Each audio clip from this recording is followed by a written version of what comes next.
Don't know what happened there. You all disappeared. We're live, Mike. Good afternoon. Welcome to episode 2 of CG Lab's webinar, Hyperspectral Imaging and what can it do? Following on from our discussion last week with Stuart Little regarding thermal imaging, I was keen to try and keep the black magic theme going on. So today we're going to talk all things hyper and maybe a little bit of multispectral. My name's Dave Cummins, and before I introduce the rest of the panel, I'd like to remind people what we're doing. So every week, 12:30, we'll be going live with our webinar. You'll find the links on our website, Facebook, YouTube, and LinkedIn for the future and upcoming events. You can download the events afterwards, and we're interested for feedback, so please send us your thoughts. The aim for these things will be to delve into tech, innovation, hopefully shed some light on topics that are interesting to you guys, our customers, our followers, or anyone interested in the webinar itself. After Kevin presents, I'll be opening the floor to questions. Those are on your social media forums, so whatever you're using to watch this, fire your questions. We'll get them through here, and we'll be sure to try and answer those. And if we can't, we'll come back to you guys afterwards. And it's easier, I think, if you just start firing those questions to us now, or as the presentation goes, and we'll see them towards the end. Again, I'll hand across to you, Kevin. I think I've known you several years. You've been my gospel and my source for all things Hyperspectral. I probably phoned you too much for too many questions. So if I hand it to you first to introduce yourself, then we'll let Mike say hello. Okay. Well, good afternoon, guys. Hope you are staying safe and well. My name's Kevin Lynch. I work for a company called Hinalea Imaging. I've been there for about 3 years. But in terms of hyperspectral terms, I've been involved commercially for about 15 years, getting involved in all different types of projects, from small to some extremely large machine vision projects. So yeah, I've built up a little bit of experience along the way. Good. And Mike, over to you.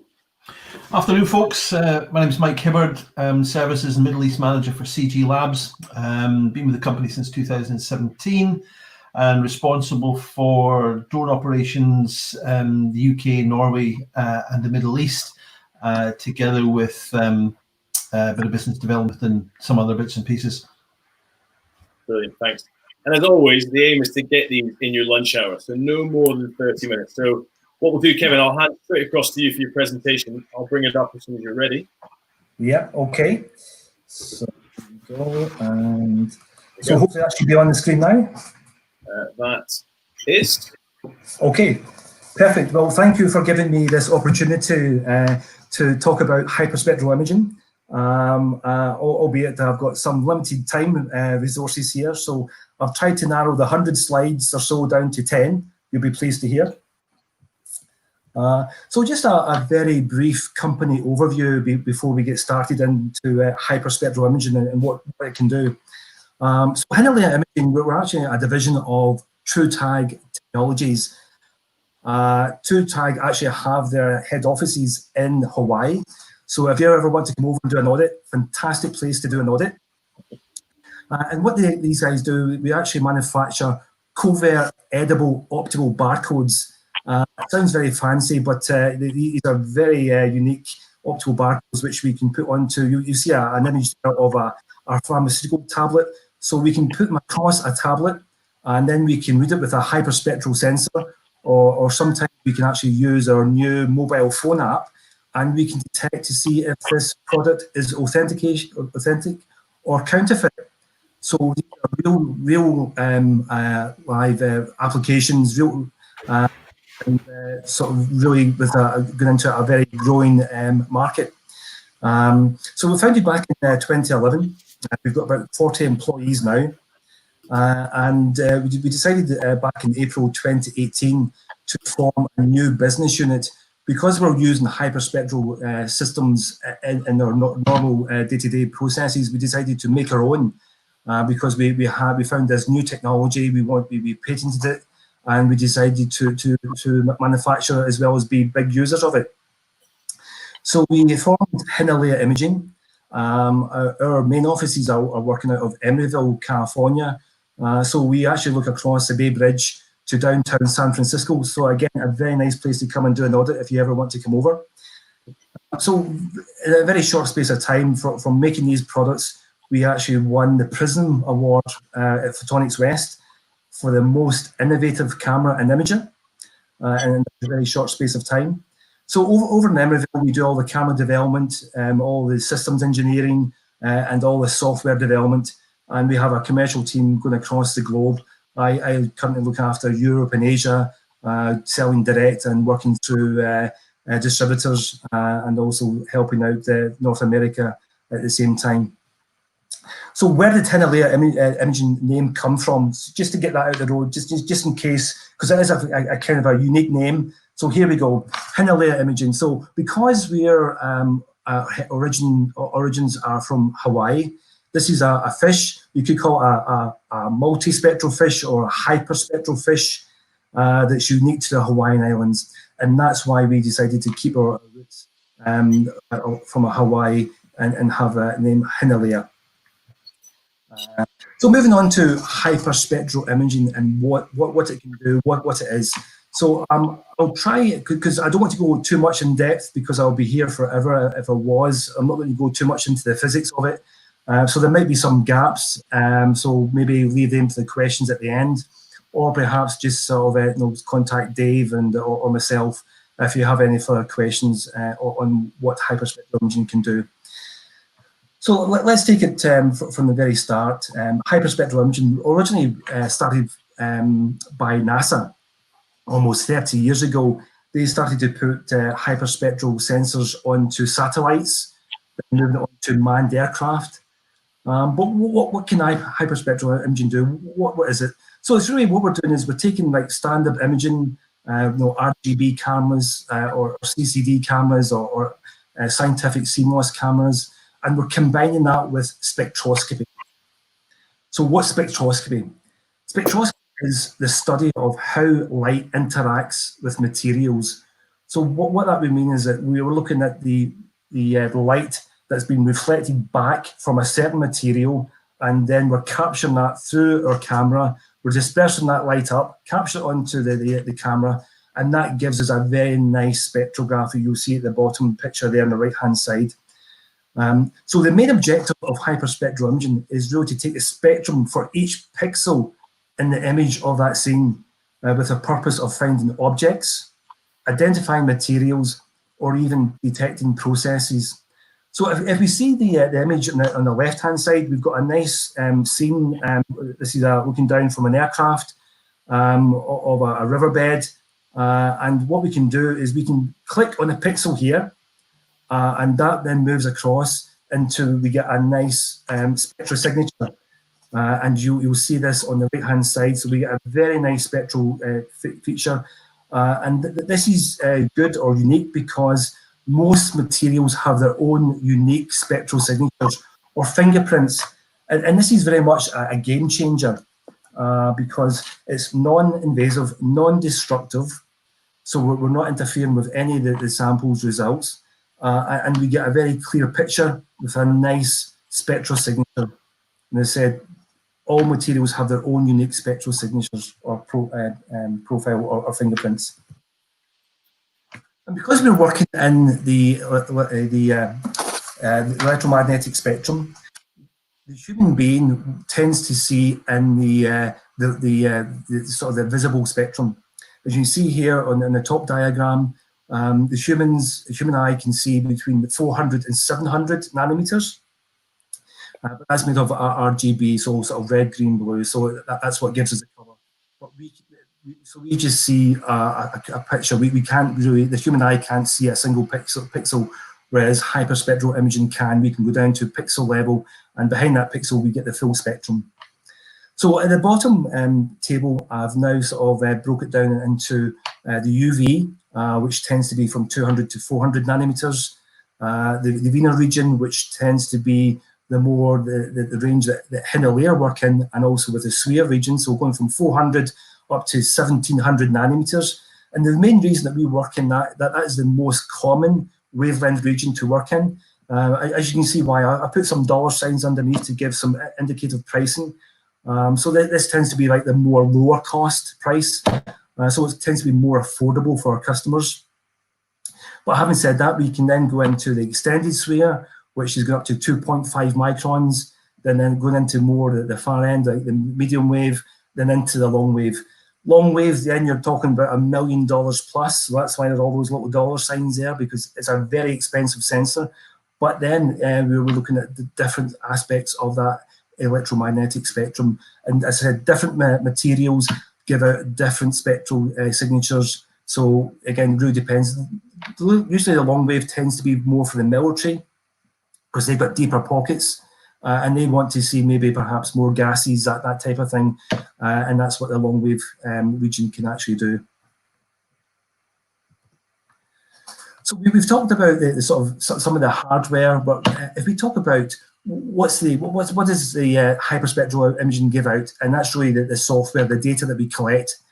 And to sum up here in the top here, if a picture is worth 1,000 words, then a hyperspectral image is worth 1,000 pictures. So you're really trying to get over the idea here of big data, large volumes of data.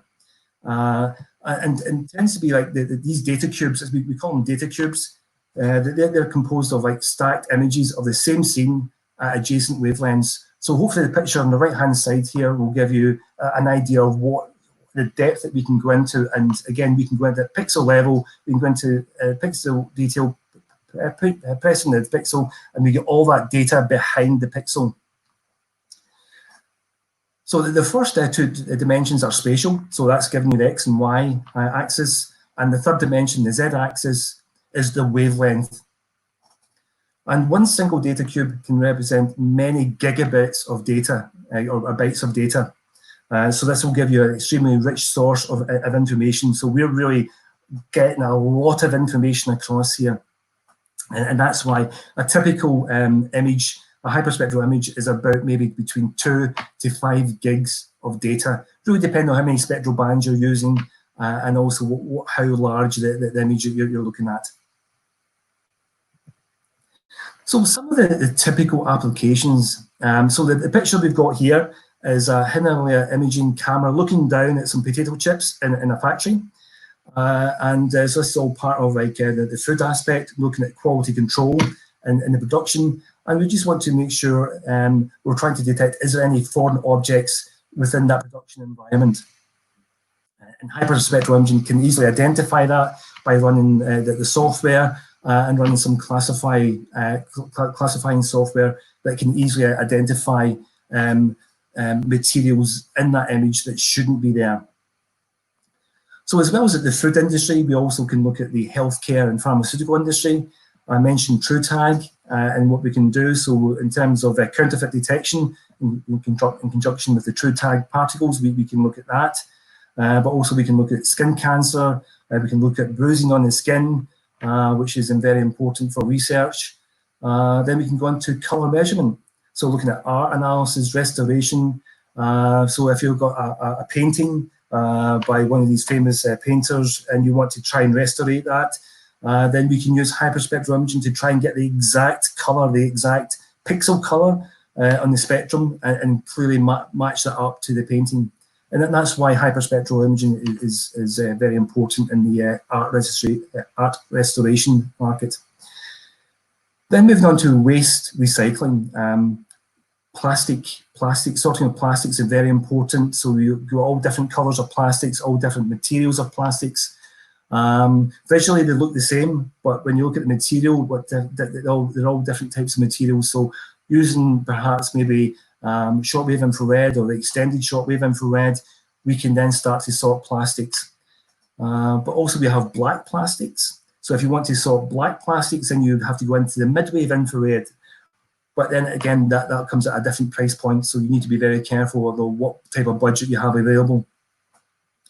Another good application for hyperspectral imaging is geology, looking at geological exploration. So this could be looking at open cast mine. If you want to see particularly like maybe iron ore in the open cast mine, then you maybe scan the open surface of the mine, and we can then start to clearly identify different materials by scanning the open face mine, or even on a conveyor belt within the mine itself. Once you start to sort of get all the materials from the mine going on the conveyor belt, then we can actually sort certain materials from the mine. Also defense security, so camouflage detection is a very good one, using perhaps a Wiener sensor. Then looking at target identification, threat detection, probably moving into more the extended shortwave infrared or perhaps the midwave infrared for that type of application. But I know CG Labs tends to work in agriculture and vegetation, perhaps we're using with their drones. So really, I wanted to sort of focus this particular application because it's a very important. It's probably one of the main applications that certainly Hinalea has in terms of looking at the crop readiness. We can look at the ripeness of certain plant fruits, vegetables. You can look at the sugar contents of certain fruits. Also looking at bruise and blemishes detections, because obviously that affects the quality. So that probably affects the price that you can command for a certain vegetable or fruit. Looking at disease monitoring on plants and vegetables is also a very important part to play, because obviously you don't want any diseases to spread around on the field. Plant phenotyping, looking at the chemometrics of plants, looking at invasive species. You want to make sure that you don't have any sort of a particular weed that can kill your healthy plants. So we can look at that. Lots of soil studies are being made to make sure that there's enough nitrogen in the soil. Is it being fertilized enough? Is enough water in the soil and the plants? And also we can then look at illegal crops. So this is another important part, is looking at in certain parts of South America is looking at illegal crops. And then it takes you on to operational platforms. Again, I know at CG Labs work with a lot of drone work, so UAVs. So you can actually mount hyperspectral imaging sensors onto a drone. It can go into a manned aircraft.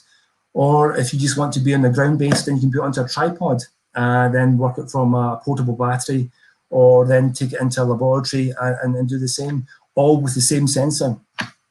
You can actually mount the sensors onto tractors, obviously making sure there's enough illumination underneath the tractor to illuminate the samples that you're looking at, and then also conveyor belts, which we mentioned before. So these are a very good application for hyperspectral imaging.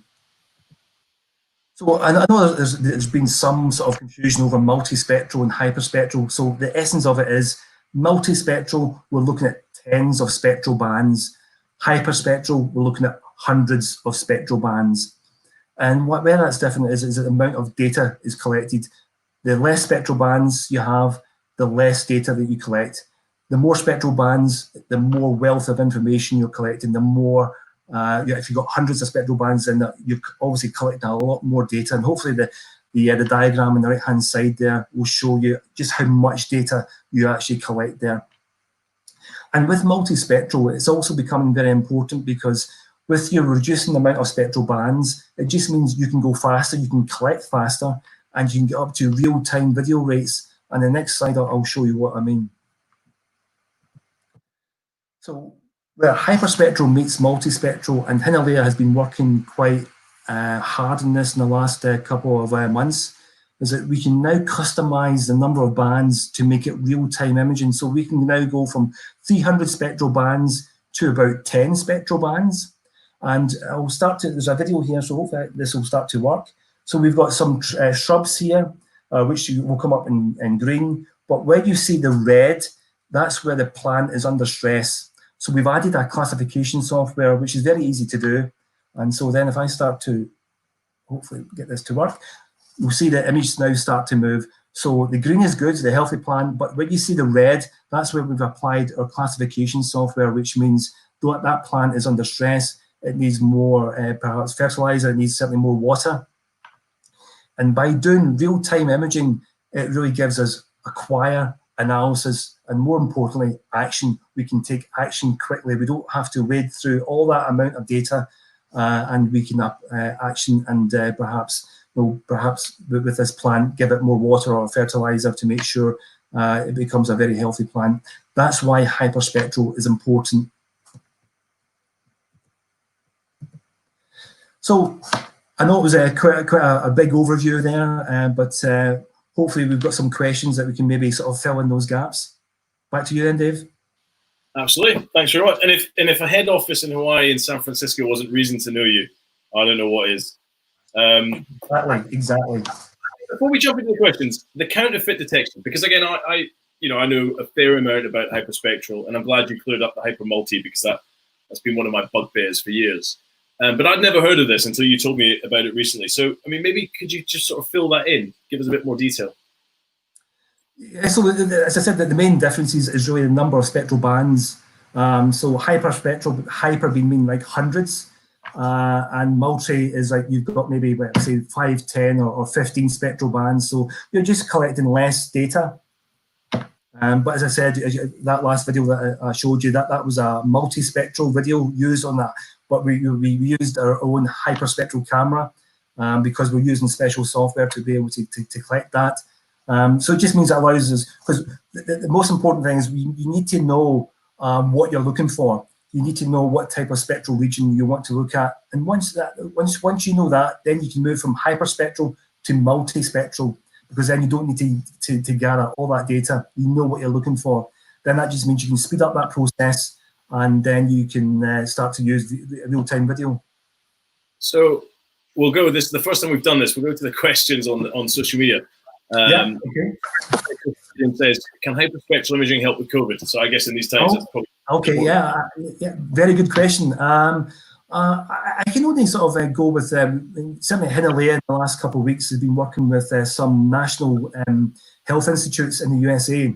Where at the moment it can't really help, but we are being involved with the research.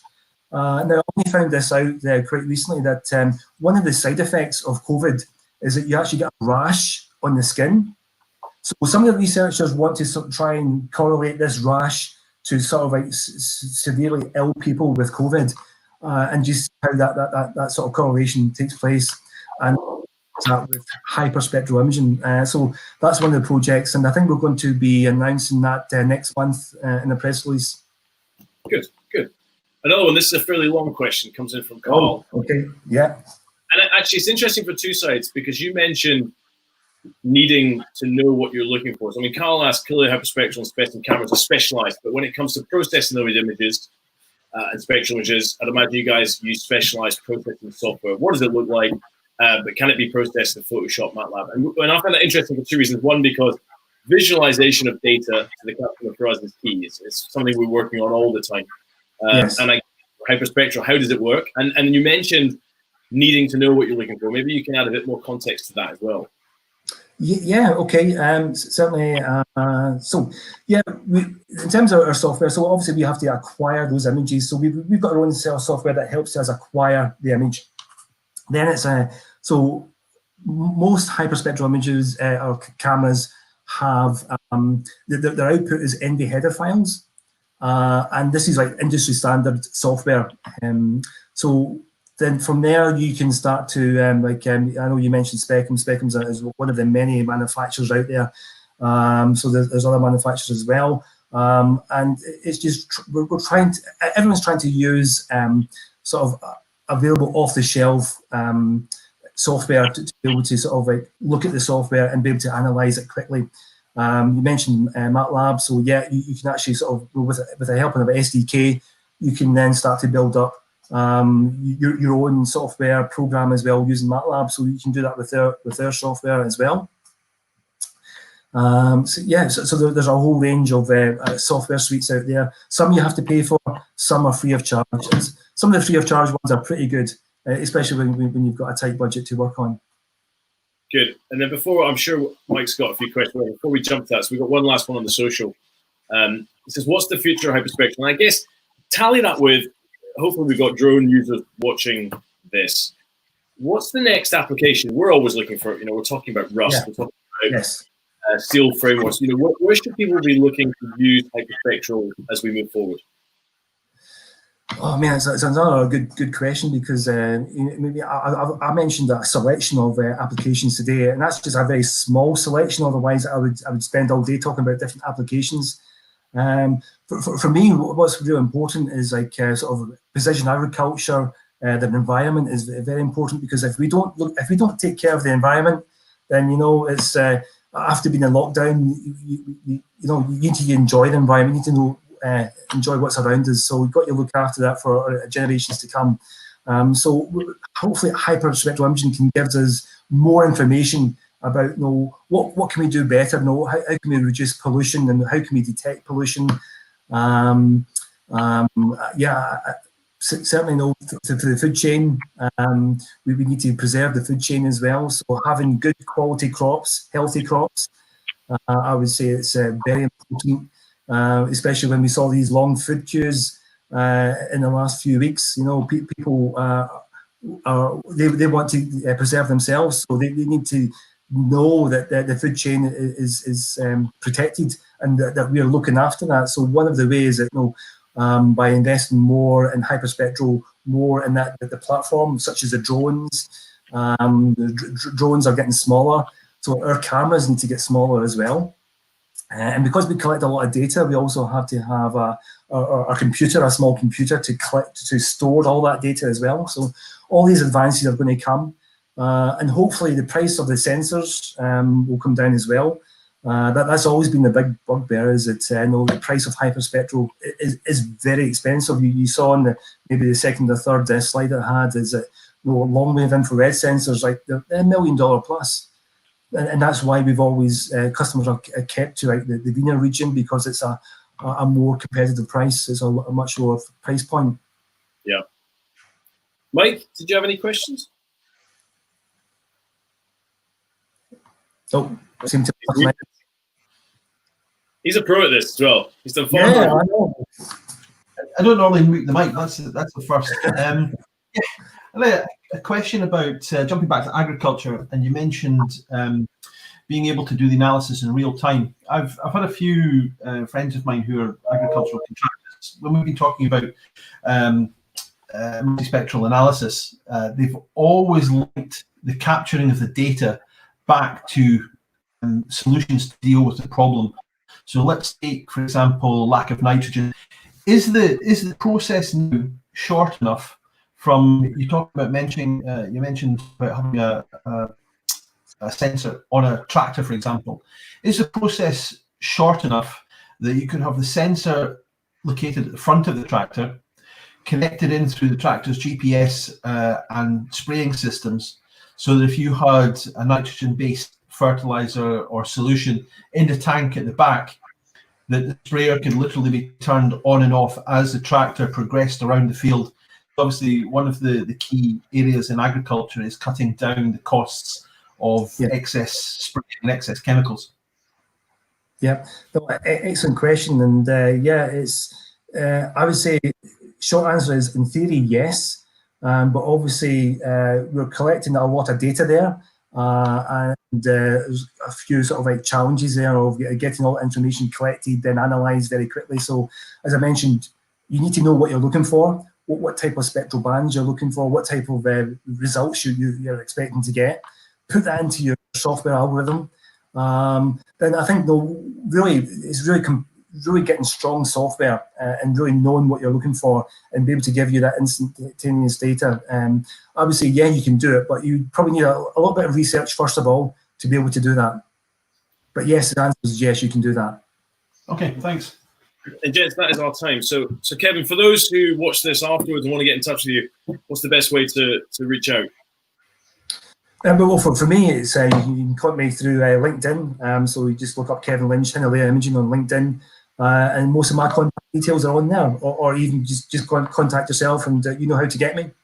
Brilliant. Yeah, I do. I'll be phoning you regularly. You know well.